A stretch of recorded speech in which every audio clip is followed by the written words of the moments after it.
What's up, everybody? Welcome back to your favorite New York Jets subscription podcast, Badlands. I'm your host, Joe Caporoso. A quick-ish solo post-game therapy on the Jets season, I would say, effectively ending tonight, yet again before Halloween, and an embarrassing 37-15 loss to the Pittsburgh Steelers. Want to let it marinate for a few minutes before I recorded. We'll have Paul and Jake get their thoughts out tomorrow. Me and CR will give some longer thoughts and some of the bigger picture questions that we're getting in the Discord on the Tuesday Wednesday turnaround between the normal pod and war room. But for this, I just want to talk through tonight's game and some of the stuff that we're seeing from Jet fans, understandably on both Twitter, Discord, anywhere else that you're seeing Jet fans conversing, probably your respective group chats. I think mentally weak is how I would describe this Jets team and what we saw tonight. This is a team that seems, irrespective of quarterback, irrespective of coach, just has certain habits that carry over. And it, particularly in this like Douglas Saleh era, this has always been a pain point for me, so I'm going to start with it. They can never close halves well. And they can never, that turn in the game, the final 4 minutes, final 2 minutes, and then the start of the next half, they always find ways to lose those moments and make killer mistakes there. I think back to the home game against the Pats a few years ago when they had a winning record. Zach Wilson threw an interception right before the half, game turned around completely. This has happened like a few other times. This is actually, in many ways, was kind of a mirror image of that. The Jets were up 15-6, had all the momentum, had the ball. We're getting the ball to start the third quarter. With Aaron Rodgers, with the team that is constructed, you should be up at a minimum 15-6, if not 18-6, if not 22-6, and getting the ball with a chance to fully put the game away, because Russell Wilson up to that point looked terrible. Looked like, could they go to Fields? Jets were in complete control. They had a 2-possession lead. Smart decision to go for two after sort of a weird penalty and, stabilized after kind of a shaky start. Rodgers tries to do it too much, not a smart decision, smart throw down the middle of the field of all the places to throw it. Had other open options, get a great interception by Pittsburgh. The game effectively ended on that play. It's like on both sides of the ball, the Jets decided that, oh no, here we go again. The loss is impending. Here comes loss number 4 in a row. And you get 15-13 at the half. The injuries start piling up. You get a couple circus catches from Pittsburgh.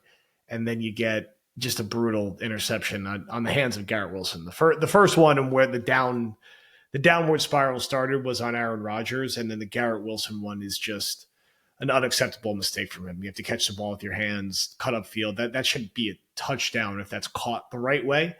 And from that point on, it got really ugly. They really kind of laid down, particularly in that fourth quarter. And Pittsburgh had no problem running it up and running the ball into the end zone to win by 22. Late, and who could blame them? Jets got a lot of hype this year and continue to be on prime time, and teams are going to relish running it up on them. And the Steelers did just that, and the Jets quit in the second half. And I know they had a lot of injuries, particularly on defense. They're out there playing with dudes they should not be playing reps, but it just doesn't matter, because the game was over then, and it's everyone. It's not just the defense, right? The special teams has continued to be horrible. I've never seen a kick return or punt return game like this that has no juice or electricity. Instead of taking a knee, which they should just do every time they run it out, they start 10 yards further back than they should. Their punt returner could barely catch the ball, and they can't make a kick. Zerline had a kick block tonight, could have got the score to 23-18. Maybe it's a little bit of a different game then, although the game kind of felt like it was getting out of hand at that point. But you can't even make, a chip shot field goal with your guy. And you can't win if you have very bad special teams, which the Jets do. And offensively, Rodgers has his moments where he looks really good and he makes some really nice throws, and the throw to Garrett, again, not on his fault, but it just hasn't been good enough. And they've lost a bunch of close games with him at the helm.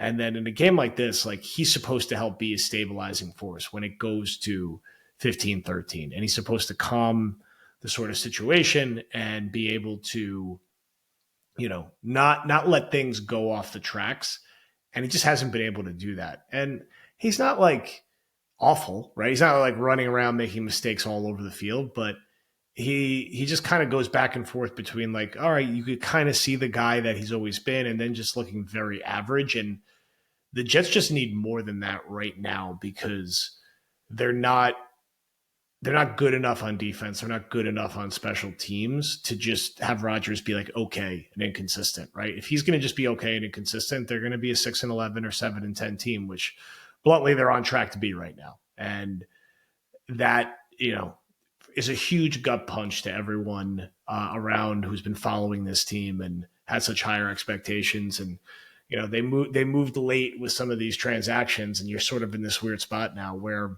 at 2-5, mathematically, are you still alive? Yeah, but you're fighting a ridiculous uphill battle to not have this season just head right back to being 7-10 like you've been the last couple of years. And now you have Adams, you're going to have Reddick. You have sort of a weird situation roster-wise, which will be some of the bigger picture stuff we discuss going forward, because there's a lot of different ways to go about what do you do in this spot? They're not going to do anything this week, right? They're gonna get Reddick. They're gonna go play the Patriots, and we'll see what happens. But you look at a GM who's 29-61 through 90 games. You look at the age of the quarterback. You look at the situation, and Jets prior to this have been really competitive basically every week except for the Niners game. How they quit and how mentally weak they were in this game, I think, is what's troubling, right?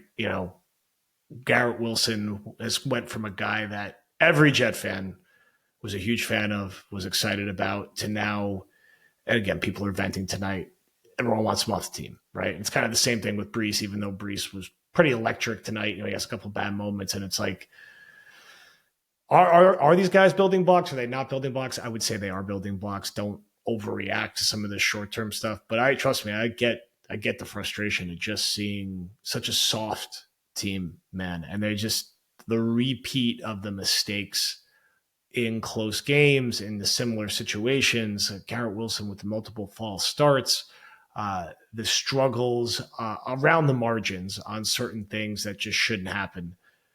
It's difficult to watch. It's also magnified because they're constantly in prime time, and they've constantly been in the headlines the last 10 days, firing coaches, switching offensive coordinators, making trades, signing guys on a holdout. This week, are they going to trade Mike Williams now? Is something else going to happen? It's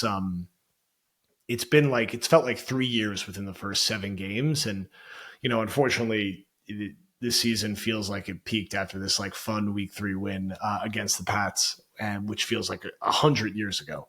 So, when you're up 15-6 in complete control of the game with a veteran quarterback and you're driving, there's no excuse to lose 37-15. That's just allowing things to snowball. And that's on the quarterback. That's on the coaching. That's on the veterans on the team. That's on just the organizational structure all the way up to the top, not being sound enough to overcome any type of adversity. So, look, I see a bunch of the bigger picture questions about who do you look at from a GM and a head coach perspective and a quarterback perspective. They're all good questions, and they're all interesting things to like bat around. Like off the top of my head, you're not going to be able to answer all that stuff immediately or even in all the episodes this week, but we'll bat them around. But man, I get it. I read all the sentiment. I'm in there in the Discord with all you guys too. I'm out there on Twitter with you guys too. It just sucks. I mean, the team should not be this bad. I don't know how else to put it. Like there's a reason they were 1, and I think they actually closed at 3-point favorites tonight, which is like wild. And I picked them to lose. I thought they would lose a close game. I didn't think they'd get blown out like this, but it shows that they're underachieving. And it's a mix of coaching. It's a mix of also being on the players. It's a mix on the overall construction of the situation. They don't turn the football over. They don't get off the field in key spots, and they just let things snowball, right?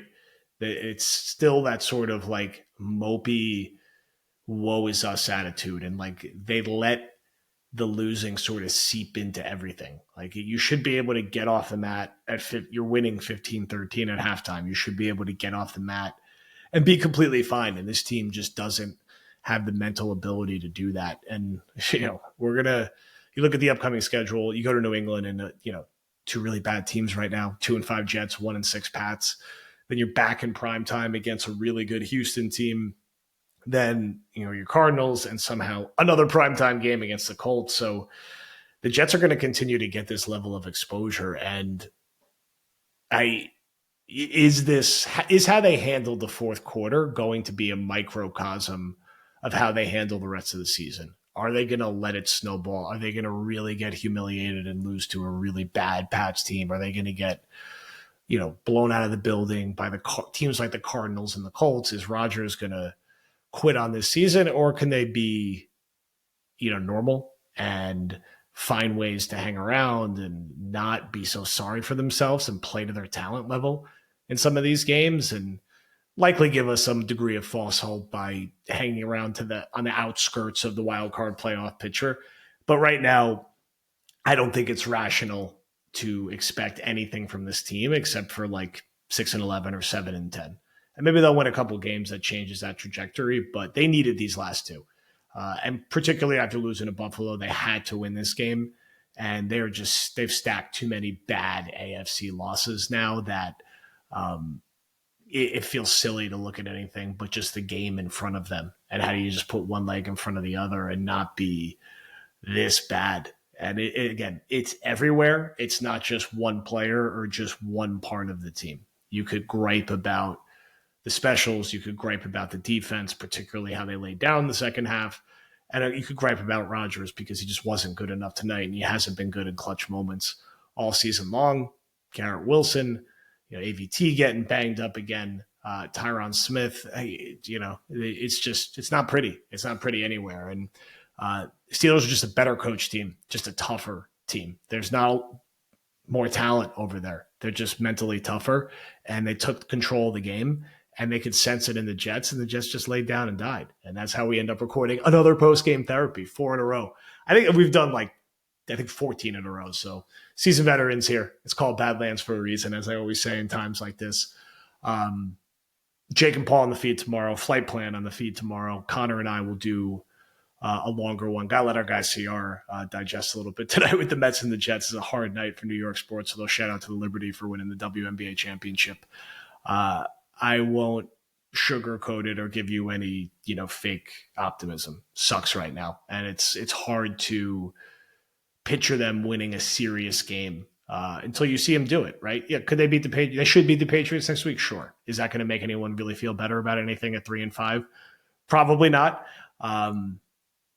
It's one thing tonight if you go out, you play a close game, you lose. That's, still ends up being a pretty big kick in the but to just go out and lay down like this is ugly, man. And I just think the rot of this Douglas regime, and you could say again, it goes up to ownership, but the ownership's not changing, and the ownership at least it's late, but at least is throwing around the money. It's just late on making these moves. Like it might just be cooked for this iteration and this era, which is now at 90 games with no winning. So a grim post-game therapy, but they lost by 22 points in primetime to Pittsburgh. So, of course, it's going to be a grim post-game therapy. More to come this week. Keep venting it out in the Discord. Keep venting it out on Twitter. Vent it out in the comments section. Connor and I will make sure to hit everything you sent through. Thank you, everyone, for listening. We'll talk to you soon.